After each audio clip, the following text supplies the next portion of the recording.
মাৰ উক্তি। এই পৃথিৱীৰ সকলোতকৈ ডাঙৰ যোদ্ধাগৰাকীয়ে হৈছে মা।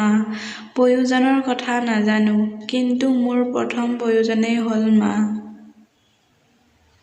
ভালপোৱা সঁচাকৈ অন্ধ হয়, কাৰণ আমাৰ মায়েও আমাক নেদেখাকৈ ভাল পাবলৈ আৰম্ভ কৰি দিছিল। প্ৰতিগৰাকী মাতৃ এজনী শ্ৰেষ্ঠ চিকিৎসক, বিনা MBBS ডিগ্ৰীত। কিছুমান মহিলা আছে যেনেকুৱা মেকআপ নকৰাকৈয়ে ভাল লাগে, যেনে আমাৰ মা। সকলো কথাই সহ্য কৰি যাম, কিন্তু মাক দেউতাক লৈ বেয়াকৈ ক'লে সৰু ডাঙৰ চোৱাত নাই।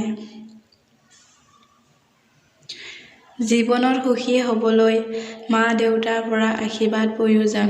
মা দেউতাই আশীৰ্বাদ দিলে গোটেই জীৱন সুখী হ'ব পাৰি। ঘৰখন যেনেকুৱাই নহওঁক, মাৰ অবিহনে ঘৰখন আধৰুৱা। যিমানেই যি নহওঁক, মোৰ মায়ে বনোৱা সকলো বস্তুৱেই ভাল লাগে। বেলেগে বনোৱা যিমানেই নাখাওঁ কিয়, মাৰ হাতে ৰন্ধা খাদ্যৰ আমেজেই বেলেগ।